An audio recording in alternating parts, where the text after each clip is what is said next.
Hi Student Success, this is your week 8 video, which means you are almost done, not just with our second 8 weeks, but at this point you may be done with your other courses that were 16 weeks if you didn't have a final exam or anything like that.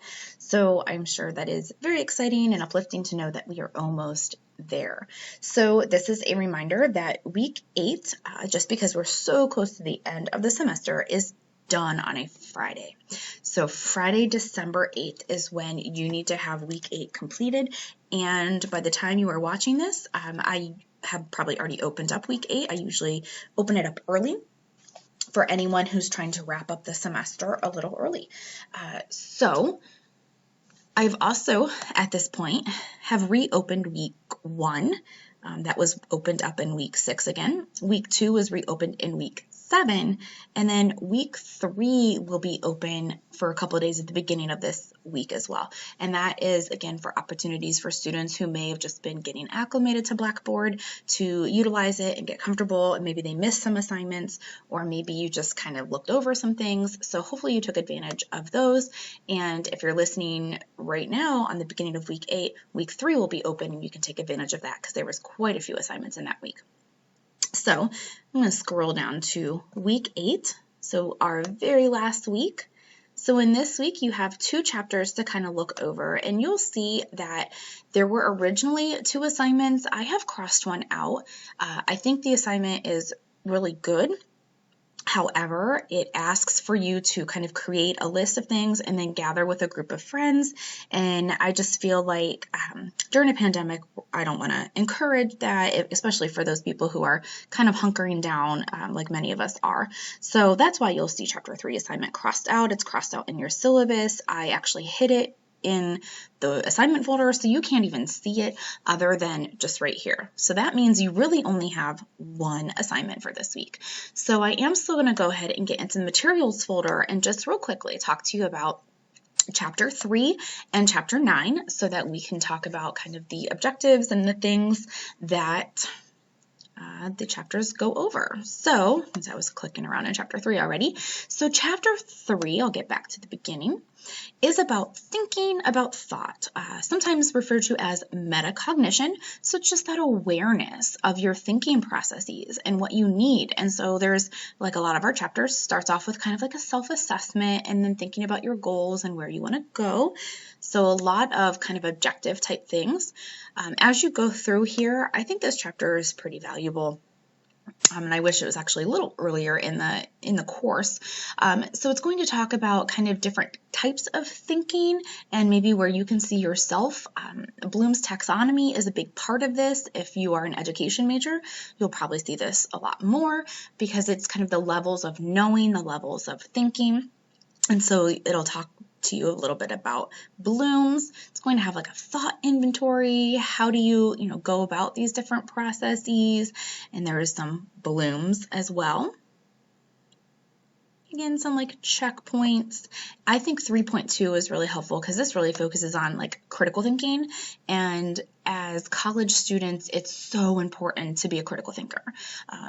And I keep saying this year after year, but it becomes more important, especially in our times now where things can be shared so quickly online and some people take it for fact without ever really investigating whether or not the information is credible.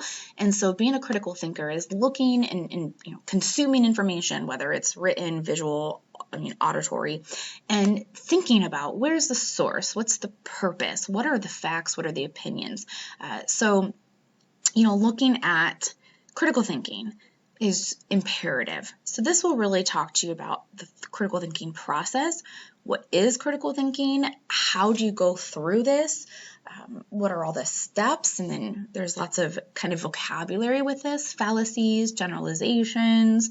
So I encourage you to look through here. See lots of good information. And then the other section I wanted to talk about, not that this all isn't important also, but was 3.4, problem and solving and decision making, because I really do feel like this is an important part of the chapter. Also, especially as we get later in our lives, we have to make tough decisions, and sometimes it's tricky. You've already made a big one by deciding, to come to Stark State College, and so This walks you through whenever you have those bigger decisions of your life, like your career, like your choice in college, like you're purchasing a large, whether it be a car or home, whatever, going through and kind of making sure you're having a very detailed, thorough process, that you're not going to leave anything to like maybe emotions at the last moment, because sometimes we know that can interfere. So this really does walk you through, what is the problem? How can you come up with some possible solutions, narrow that down, do some brainstorming, and then choose the solution and then reflect on it. So that's basically the basis of chapter 3. So as always, I encourage you to, look through chapter 3 as I do all the chapters and look and see, is there one section in particular you need to really hone in on? Okay, so then chapter 9, it talks about social world of college, kind of that social aspect we haven't talked tons about in this class yet. So this is going to talk about diversity and getting along with others and being involved on campus and the importance of those components. So hopefully at this point, many of you maybe don't necessarily need this slide. I don't know, maybe you do. So how to get along with other people. I feel like I should read all of these slides to my children, in terms of getting along with spouses, or excuse me, not spouses, but siblings. So if you feel like you could benefit from this section, definitely look in there, pay attention to it, get some tips. They do talk about online social networking and how you could utilize social networking, social media sites for social networking. So I think that's relevant for most of us if you are using social media, how you can use that to your advantage in a professional way. Let me say lots of information here. Some of these don't apply since we don't have a dorm, but all right. Dealing with diversity, this is, I think, everyone needs to pay attention to like these kind of ideas, because we really do live and work in a very diverse society, and being respectful, being mindful, being aware of all the differences and diversity that are around us, even in an online environment, it's still important. So I really do encourage you, and your assignment for this week actually deals with cultural intelligence and kind of being aware of that kind of thing. So it's going to talk to you about what is diversity and all the different ways that we can be diverse, and you can see it's quite a list. And then the benefits of that diversity. The next section will talk about campus groups, which I'm going to click over in a minute to show you where that list is located.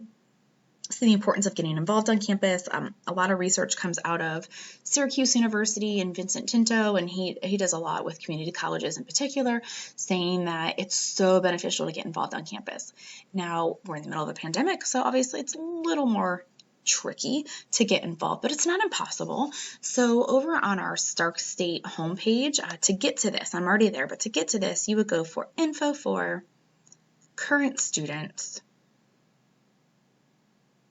It'll take you to this page, and then you'll see student clubs, and you can click on this list right here.